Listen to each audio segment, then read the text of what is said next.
Ladies and gentlemen, please welcome to the stage Tribeca Film Festival co-founders Jane Rosenthal and Robert De Niro. –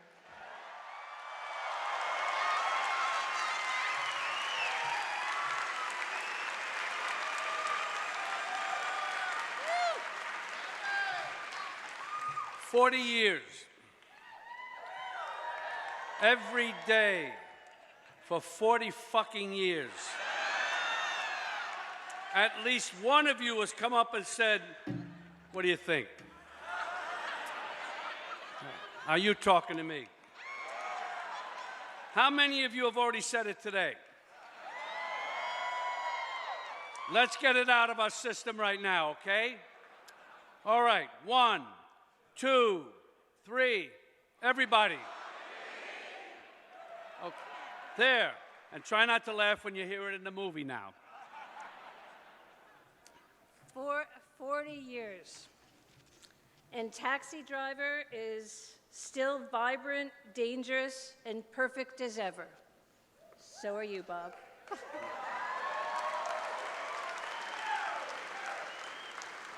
Marty Scorsese and Taxi Driver was my personal reason for wanting to go into film. And here we are at the Tribeca Film Festival in this beautiful theater, seeing this classic, quintessential New York film. Marty Scorsese, Paul Schrader, Jodie Foster, Harvey Keitel, Sybil Shepherd, and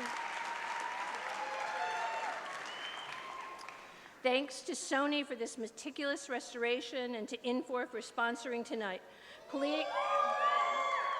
Please stay after the movie for a discussion with Marty, Bob, Paul, Jodie, Harvey, Sybil, and moderated by Ken Jones. And now, Taxi Driver. Good evening, everyone, and thank you so much for coming out tonight. My name's Mara. I'm the Panels and Programs producer here at the festival, and it's my pleasure to introduce an incredible group tonight. Firstly, our moderator, Kent Jones.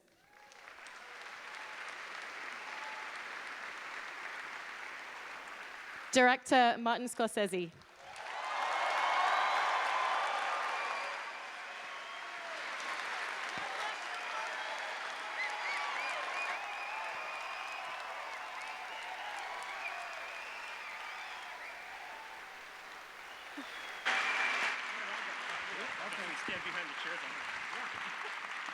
Robert De Niro.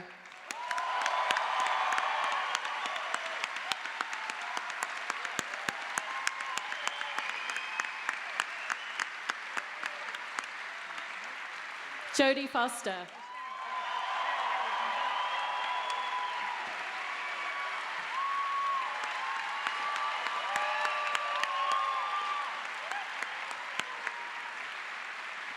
Sybil Shepherd.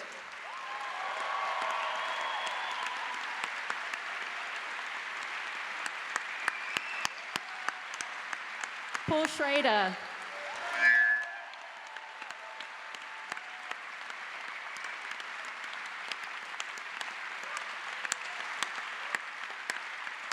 Michael Phillips.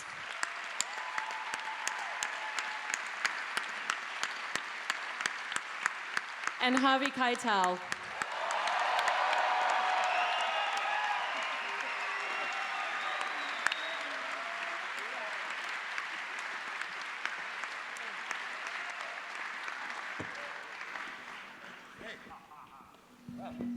Yeah, I guess we should sit, right? Let's do it. Yeah. All right.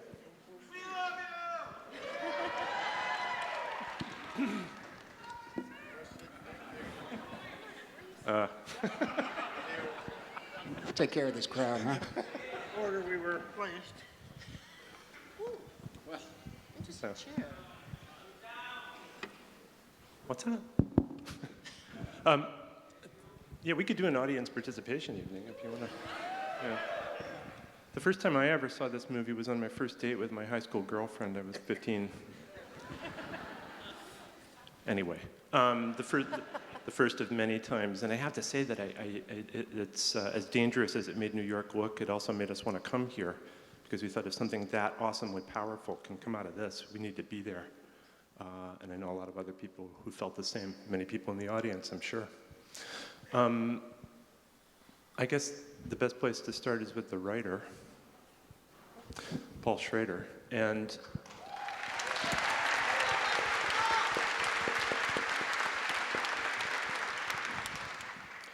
now, Paul, I just want to correct, there's an impression that the script is based on Arthur Bremer's diaries. Not true, right? The man who shot George Wallace. I knew about Bremer. The diaries hadn't been published yet. Yeah, and so, yeah. so that's done. So And in fact, when the diaries came out, I was surprised that there were so many moments of synchronicity between his diaries and the film we had made. yeah. I think that you were talking about your approach to Taxi Driver, and you had quoted a line from from another film that you wrote, The Yakuza, where you said when someone goes nuts in Japan, they shut the blind and kill themselves. When someone goes nuts in America, they open the window and shoot somebody else. Well, I mean, I think, there's time is limited, and there's a lot of people here, and I just want to say something as concisely as possible, which is this script began in the best possible way, which is it began as self-therapy. There was a person who I was afraid of, who I was afraid I was becoming, and that was this taxi driver. And I felt that if I wrote about him, I could distance him from me. And so, and it worked. And it really does show that art has therapeutic powers. But the beauty of it, as it migrated, through director and cast and studio release, etc., it still retained that original purpose, that purgative power. I think still, after 40 years, is still imbues the film. Now, what was the order in which it was read? Marty, did you read it first before Bob and Michael? I think, Michael, you could, I Yes. remember Brian De Palma gave me the Actually, script. Brian De Palma was living next door to me, and Paul was writing a journalistic piece on Brian, and he showed Brian the script, and Brian said it's not for me, but he thought it would be something I would like, and it was. So that was the next step. That I read it, and I thought I was looking into a naked soul. I had never seen anything like this, and but it was a long journey still. That was 1972, summer of 1972. And Marty, you Then I was given the script by Brian, but I hadn't made Mean Streets yet, and we're in the process of beginning to make it, I think. And he introduced me to Paul, and it took until I think, and you too, Michael and Julian, it took a while for you guys to. I kept saying I want to do this, but I had nothing that I could show you. He didn't have, yes, but then we saw a rough cut of Mean Streets. Paul had said, you got to go see this, and it wasn't yet released, and we knew, I mean, halfway through, I knew that you were our guy, and that I had never seen in Johnny Boy such an unpredictable, riveting character, and so this was our team, but they weren't yet bankable because Yes. they were sort of unknown. And a lot of this has to do with Julia, Michael's wife, Yes. who's no longer with us, who was, a real forceful person and had a contact with Beagleman at Columbia, and that's really how this thing started to come together. Well, it really came together because the talent stuck with the package until it became a bargain. And at one point, and after Bobby had won his Oscar for Godfather 2, and Marty was already recognized as a star director, they hung in there at bargain basement prices, and we did this film very cheaply, and David Beagleman saw a bargain when he knew it. Yeah. And Marty, what was it that you saw in the script? What was it that drew you to it? Well, what I, how should I put this? What I saw, I can't articulate. It just had to be done. And that's all. So, and I think Bob and I, we never really spoke about meaning or theory of any kind. We never had long Yeah. existential discussions Exactly. about it. Paul with himself, I think, no, Paul's really the one who expresses it, I think. I just had a kind of determination to make it, and as I said earlier, it was a film that I didn't think anybody would really see. It was a film that was just made out of the passion of the situation, who we were, really, at the time. And what the city was at the time, huh? Yeah, well, the city, yeah. I mean, the movies are full of serendipity. Bob and Marty and I never really talked much about the script because we knew this guy. We all knew this guy. And, you know, and that's where the serendipity comes in, where three young men at a certain moment in their lives sort of sync up and share a common sort of pathology, and see it. And so, you know, sometimes you get lucky. Bob, wasn't it you had an idea for a movie that was similar in nature, no, at the time? Well, when I was younger, I had something in mind that was similar, yeah, in some ways. Basically, a guy who was isolated, alone, kind of like the Travis character, which I never really fully realized. But when I read it, I identified with it, as I think we all did, even though Marty's from right in the heart of New York. I'm from the heart of New York, not far from each other in Manhattan. We just identify with the character. Paul conceived it, everybody. We all felt very, very good about the whole project, and so that was it. Yeah. And there's some of Paul in the way that you played the character, no? Yeah, I mean, there were things that, even literal stuff, kind of like, I think the shoes that you had, the boots I took, your jacket, stuff like that. And by the way, where is that jacket? Because I want to get The that. jacket is at the Harry Ransom Center because you suggested I give it there with all your stuff. And the boots are there too, so that in fact they're for public. You know, they haven't been sold or anything. So Bob gave all his stuff to University of Texas in Austin and suggested I do the same. But Marty's not going to do that because he and Spielberg are going to take over and build a whole building. And Bob, in preparation for the role, you drove a hack for a little bit, right? I did. I mean, I had maybe I was doing 1900 in Italy, and Marty and I met in Cannes while he was there. We just met up there and worked on the script, and I had been working on it over there before, because when I got to New York, I had like 2 weeks, I think, to be ready to shoot. And as soon as I got back, I started driving a cab. I thought I drove for at least like 10 days or something, or maybe the whole, you know, but I drove as much as I could in that period. We had to start at a certain point. And yeah.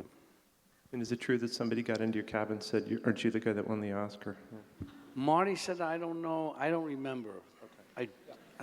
Yeah, you told me that it was a guy got in the car and he noticed that it was your name on the driver's license, and you said, my God, you just won an Oscar. Is it that hard to get a job as an actor? Yeah. I said, yeah. I'm still on the unemployment line. Jodie, you were really surprised to get the script offered to you, right? Yeah, I'd just done Alice Doesn't Live Here Anymore with Marty, so we knew each other. I'd seen Mean Street 1,000 times, and was a big fan of the cinema of the day, really, the 70s movies. And my mom took me to the movie theaters and took me to see European films. And you know, I think she wanted for me in some ways to have a meaningful career and to have a part like this. And I just sort of showed up, you know. Yeah, but you were afraid that your friends were going to make fun of you. Is that true? Just the hot pants. That was Right. That wasn't good. The hot pants and the dumb hat and the sunglasses. And the first day that I believe it was Ruth Morley, yeah, the costume designer. The first day I cried. And then I was just mortified the first day of shooting. And you had to do a 4-hour interview with a psychiatrist, or? Well, the Board of Education didn't want to give me a work permit. Every time a young actor has to do a movie, they have to get a work permit, and then they said no, I couldn't have one, and we hired a lawyer, and they decided to determine whether I was psychologically sane enough to play the part, and I guess I passed. Congratulations. Thank you. Sybil, I had read something very interesting that you had said about, yeah, I mean, you were in, 3 amazing movies, kind of almost back to back. Last Picture Show, Heartbreak Kid, and Taxi Driver. And with Heartbreak Kid, you had said you had learned.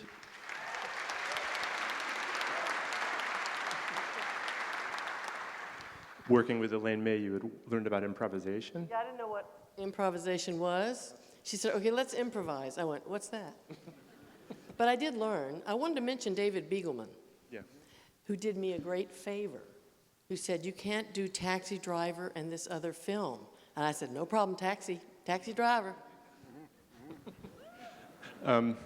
Good decision. Did the improv come in handy when you were working on this? Well, yes, absolutely. That's how we found the lines. It was Mr. De Niro and I. We improvised, and I think, Marty, you had a 16-millimeter black and white camera? Video. Yeah, video. Video. And then you Yeah. wrote the lines based on our Yeah, improvisation? and then we based some of the scenes. Yes, exactly. Yeah. It was at the St. Regis. Yeah, nice hotel. Yeah. Dali was still living there. No. Salvador Dali. Yes, he would sit in the lobby. His mustache. Whoa, watch out. Yeah, it's amazing. You didn't want to give him a bit part in the movie? No, it was kind of... Different kind of New York. Yeah. And also with Sybil, Marty and I had been talking about who this character is, and I said, well, she's like Sybil Shepherd, and he said, yeah, but there's no way, she would do this. And then I heard from Sue Mingers. Yeah, Sue. And she said, I hear you're looking for a Sybil-like actress. I said, yeah, we are. And she said, well, what about Sybil? I said, well, I said, she would never do this. And Sue says, well, ask her. So I relayed that to Marty. Well, this was definitely a very important film for me, and I would have given my right arm to do it. And I'm so honored to be here tonight with so much talent on stage and have this great opportunity for this great film to be honored. And I just want to thank you. Thank you.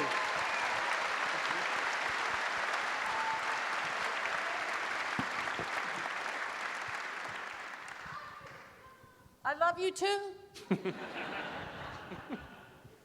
Now, there is a fair amount of improv in the movie, correct? Oh, Don't- no, I mean, the script was very structured and rigorous. Yeah. It was primarily with Albert. Albert brought, Yes. and that was something Scorsese does that's very smart. When you have an uninteresting role, cast a comic. And this really was a boring role that I had written. So Marty puts Albert in there, and it becomes Oh, so I offered it to Harvey. It was a boy. He told me just earlier, I forgot, I offered you that part. And you said you want to do the pimp. The right? pimp, yeah. We had the boring part. Thank you, Paul. Harvey, you went and worked with a real pimp, correct? Yeah. Sorry. I didn't. Has the statute of limitations apply here? Yeah, I hope so. Well, I'd just like to say how I met Marty, and then I'm going to pass the mic. Marty was casting a student film at NYU. Perhaps it was the first 35-millimeter film Yes. ever made in the country. And after a number of auditions, there must have been 100 actors that showed up at first, and it came down to 3 of us, all out-of-work actors, auditioning for a movie that didn't pay any money, that was going to shoot on weekends. So I show up at NYU.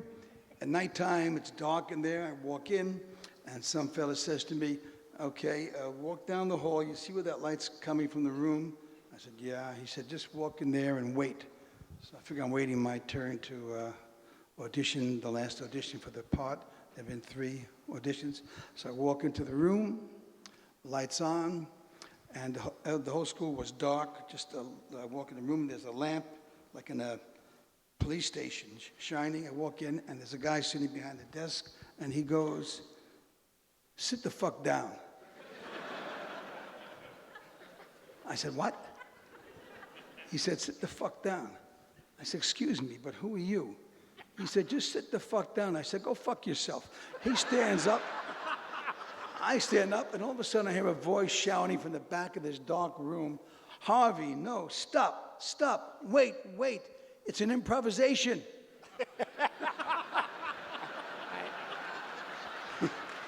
I said, "Marty, excuse me, but it'd be a good idea when you're doing an improvisation to let your actors know." So, you're a genius. I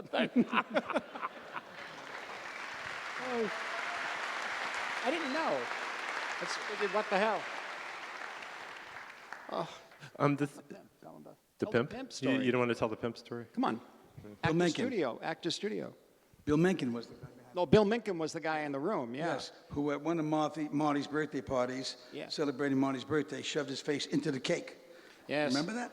Yes, right, yes. Well, Another tell about the improv. pimp. He's avoiding this.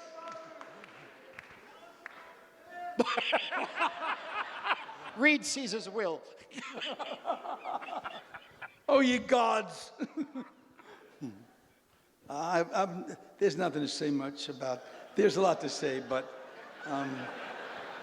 well, I'll tell you. Just one funny thing about it is that I was looking to meet a pimp because I didn't know what to do about being a pimp. Not that I wasn't a lowlife myself, but so I was doing a Broadway show at the time, and a lot of the girls would hang out near 10th Avenue, 9th Avenue, and I went over to one of the girls one night, and my name was on the marquee and all that, so I went up to her, and I said, "Excuse me, but I'm Harvey Keitel, and there's my name on the poster there, and I'm doing a movie," and I began to explain to her about playing the pimp in Taxi Driver, and I said, "I'm looking for someone to help me to understand what it's like to be a pimp." And I'm talking, and I'm talking, and I'm talking, and she doesn't say a word. I said, "Could you help me out?" She looks at me and goes, "No one's going to talk to you." So I sulked away like this, and then I met a pimp. I mean, someone who said he was a former pimp. I don't know what that means, and we improvised for a couple of weeks together, me and this fellow, and he taught me what it was like to play the role of a pimp, and I'd play the girl, and he taught me what the pimp would do, and then I'd play the pimp, and he'd be the guy, and we had a good business together.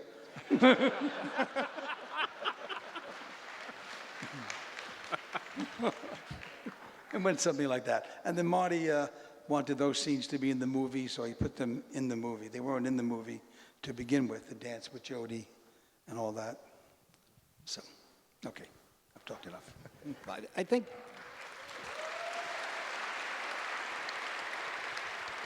I think in terms of improv, though, basically the key one was Bob and the mirror, where I remember he called you, Paul. I asked him to say something in the mirror, and so he called you. And Yeah, I mean, it was not scripted because the script just said Travis looks in the mirror, plays like a cowboy, takes out the gun, talks to himself. And so Bob said, what does he say? I said, well, it's just like when you're a kid and you got that little holster to the cap gun, and you're standing there and you're going, oh, and it's just like that. And so, he took it from there. But where did you find the taxi driver, Gene Palma, the drummer? Gene Palmer, the Chick Webb and all that. That was just a guy on Columbus Circle. Yeah. That's all. I mean, those are things that we sort of put into the picture. Yeah. Michael and I were running around. Said, look at this guy, and there was another fella, and I had to find a place in the editing for him. Yeah. Yeah, who for years was a fixture in New York. He'd turn up in different places. The taxi driver drummer, Oh yeah. And then Stephen Prince as the gun dealer is, Yeah, a friend of yours. So it was a hot summer, right? Yeah. Mm-hmm. It was the weather was, I mean, we were, at that time, I think the only person in the trailer was you, I think. Also for the makeup and also later for the Mohawk thing. So we were just hanging out in the streets, and it was Michael and I, and the problem was, of course, the heat in the city at the time, and enormous amounts of rainstorms, thunderstorms that kept pushing us back in scheduling and that sort of thing, and there were lots of problems with the studio on that. But the city was wonderful at the time, I thought. Everybody told me it was dying and it was a terrible city, and that's what I grew up in. I grew up downtown on Elizabeth Street. I didn't see much of a difference, you know? I mean, yeah, 8th Avenue and 52nd and 42nd Street we didn't want to hang around there too long that night when we were doing that scene, I could tell you, you know. You forgot that these were all condemned buildings and there were gangs we were assiduously avoiding. Oh, that's right, yes, yeah. No, but seriously, it's part of being in the city at night in the summer where you could feel it in the film, Michael Chapman's photography. You can get a sense of, you could taste the humidity, and you could taste a sense of sometimes kind of anger and violence that was emanating from the streets themselves. It was crazy. The rainstorms were really bad, though. Finally we just started shooting in them because it couldn't match anything. Remember in the scene with the apple pie and the luncheonette, and I didn't want to shoot against the wall. I wanted to shoot out the window with Bob and Sybil because you had all of Columbus Circle out there, and you had all this going on, but nothing matched when it stopped raining and rained. And so we had a big confrontation about that with the studio, but we finally pulled through on that because I felt that the city was so much of a character, and we sort of had to really fight our tooth and nail to get that, I remember. Yeah, don't really believe him. Scorsese has never cared about whether things matched. That's true. That's true.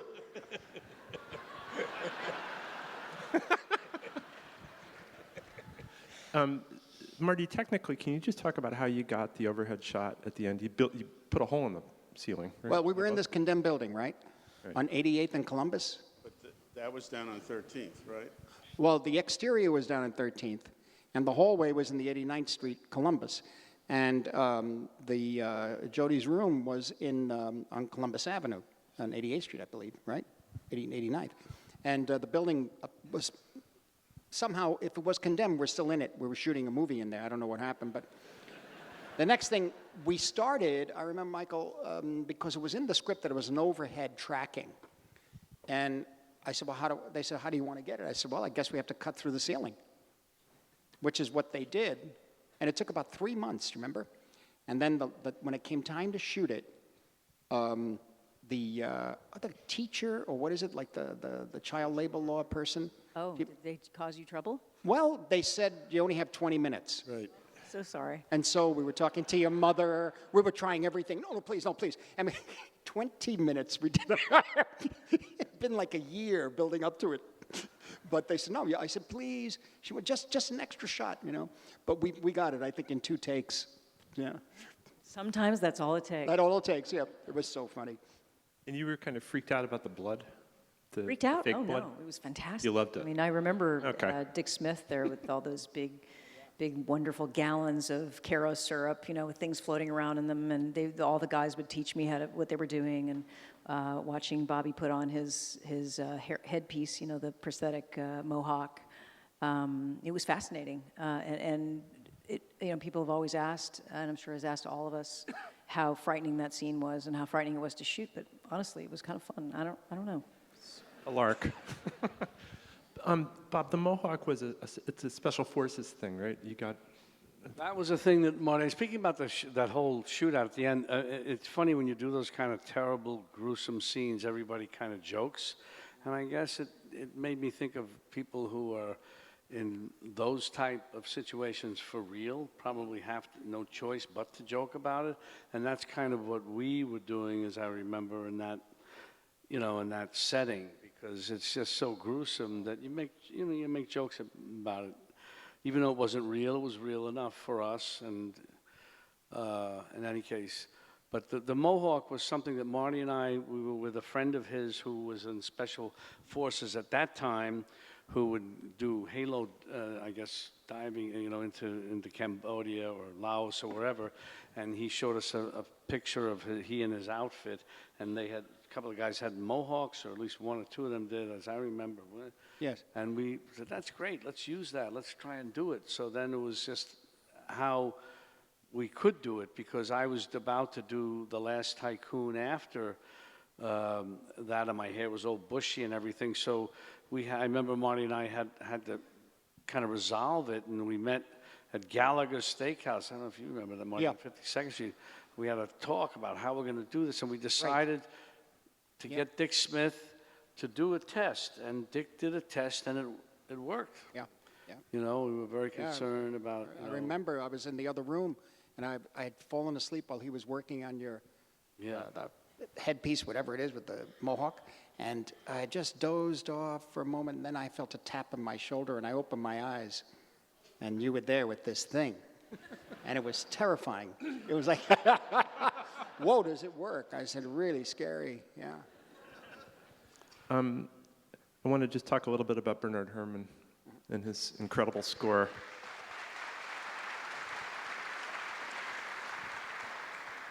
You had said that when you had approached him for the first time, he said, "I hear brass," right? Yeah. Yep. Yeah, I met him through Brian De Palma again, who was on, he was doing his score for the film Obsession. Which Paul also wrote. Yeah, yeah. And so I got his phone number. I was in Amsterdam. I remember giving him a call in London, and I said, I'd like you to take a look at this script. It's a film called Taxi Driver. And he said, I don't do films about cabbies. I said, no. I just, okay, meet me in London. So we met, and he read the script, and he liked the fact that the character used peach brandy on the cereal. So that's interesting. It's interesting. So Michael, you made a deal, right? He was impossible to wrangle. He kept quitting the film. Yeah. He arrived at the airport. He had been in self-exile in England for a decade, came back and went straight to the return counter to buy a ticket and had brought back. And then on the recording stage, there was a gooseneck lamp that he kept hitting with his baton, but he blamed the lamp and he quit and he threw his baton into the orchestra. But Bernie died. We recorded for 2 days, and he died at the end of the second day that evening. Yeah. And I remember the first time you had to change one of his cues on the dubbing stage. You were a little scared. Yeah. We were all scared of Bernie. That's the truth. Yeah, but I spent some time with him in London. We talk about the scores he did for Wells and Hitchcock, and even the Sinbad films. I mean, and so we became friendly with him. But he did tell me that he saw it all, he heard it all in brass, very strong.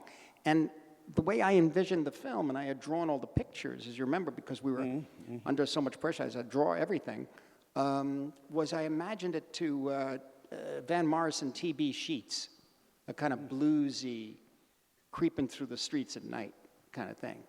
Well, I was very surprised when I first heard this thing about Bernie Herrmann, because Marty was a needle drop addict.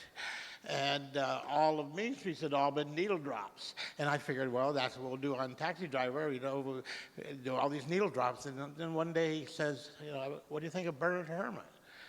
And I was sort of flabbergasted. It was an inspiration. Well, the thing about it, Paul, was that this term needle drops, I guess, is something about a music being heard, because that's how I grew up, with all the music around me from different places, different windows, and whether it was opera or jazz or swing or rock and roll. And so that's the way I saw everything, and in Mean Streets, and even in Alice Doesn't Live Here Anymore.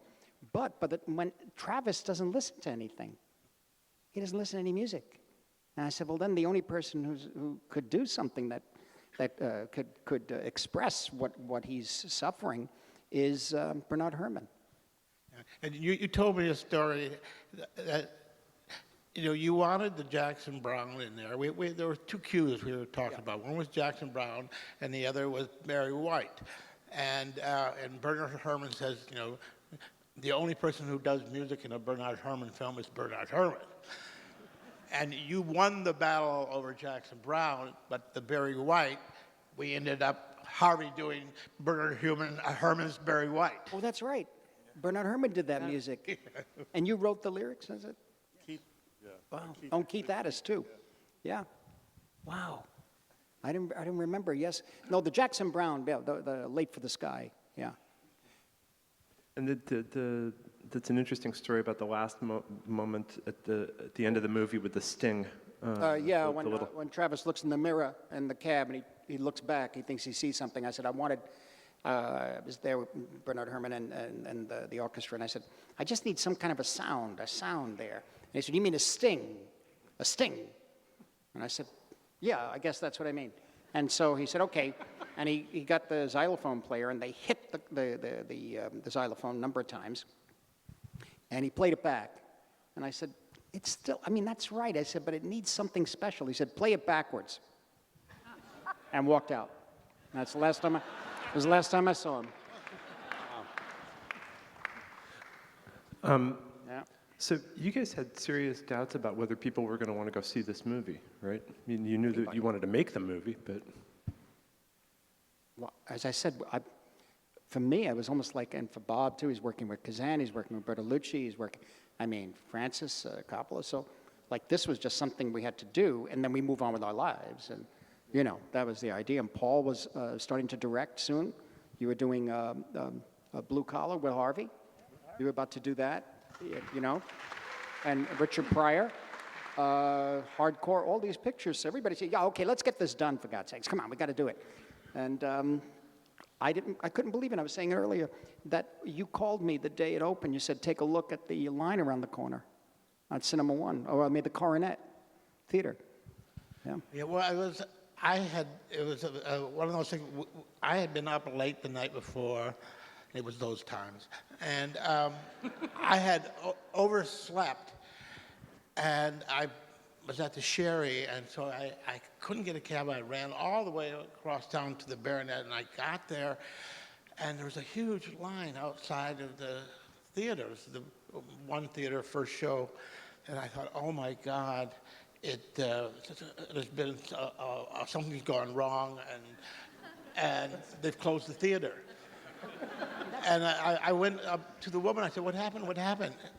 And she said, well, they're about ready to start the movie. I said, well, why are all these people out here? She said, they're for the next show. And I walked up into the theater. That was the very first screening in New York. And the cab pulls out of the steam, and it says taxi driver, and the audience applaud. The film had never been projected before. It was some kind of New York kind of groundswell that just, was there. Incredible. I had no idea. It was amazing. Yeah. No, none. And you had an interesting experience in Cannes with the film, right? At Cannes, Jodie was there, Paul, Michael, Julia, I think. Was she? No, she wasn't there. Bob and me, and I don't know, Harv, you weren't there, were you? Yeah, he was. At Cannes for this? You were there? Yeah. Well, do you remember? The only guy in a brown suit. Oh, okay. That's all right. It's coming back. I didn't have a tuxedo. That's right.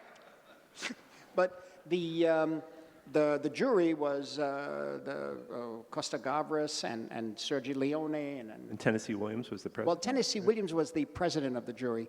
And we did our work for 2 or 3 days. We did interviews, we did press conferences.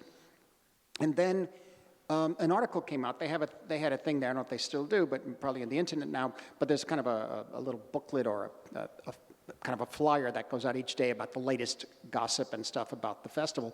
And the headline was, Tennessee Williams does not like, hates Taxi Driver. He said it's far too violent. And so we just did our work, and we went home. However, before we did, Leone and Costa Gavras gave us a dinner at a restaurant called L'Oasis, or the Oasis. I think Harry Ufflin gave And you Harry that Ufflin? dinner. Yeah. He gave you that dinner because ICM paid for it. Yes, And that's that was right. the end of Harry Ufflin at ICM. Really? That was the last time you saw Harry? Yeah, he charged it to the company, and they That's got right. the next day they Oh, fired that's him. right. You were with Harry. Yeah. Yeah. We're all Yeah, with well, Harry. all Harry of us was my first agent, basically, from about 20 years, you know. And Marion Billings, you know, she was there. She said, I think they liked the film, et cetera. And Pauline Kael, I think maybe too. I think she was there, was she? I think so. Yeah. Well, I mean, the film had already come out in the U.S., so it had been reviewed. It Oh, came I out see. In February, and Cannes is May. So it was already a success. In fact, it was unlikely that it would be shown at Cannes. Today, they probably wouldn't even bother showing an American film that had opened in February and May.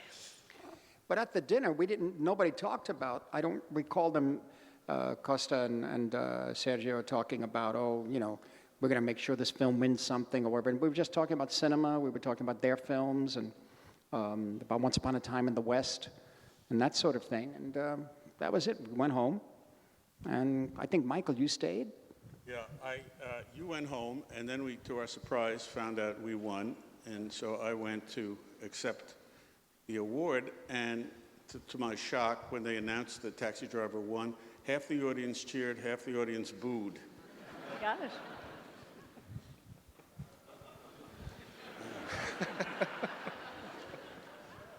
Well, okay, but the movie gets the last laugh Yeah. because you know that's why we're all here tonight, and I want to thank you all for coming. Thanks, Thank you. everybody. Thank you. Thank you.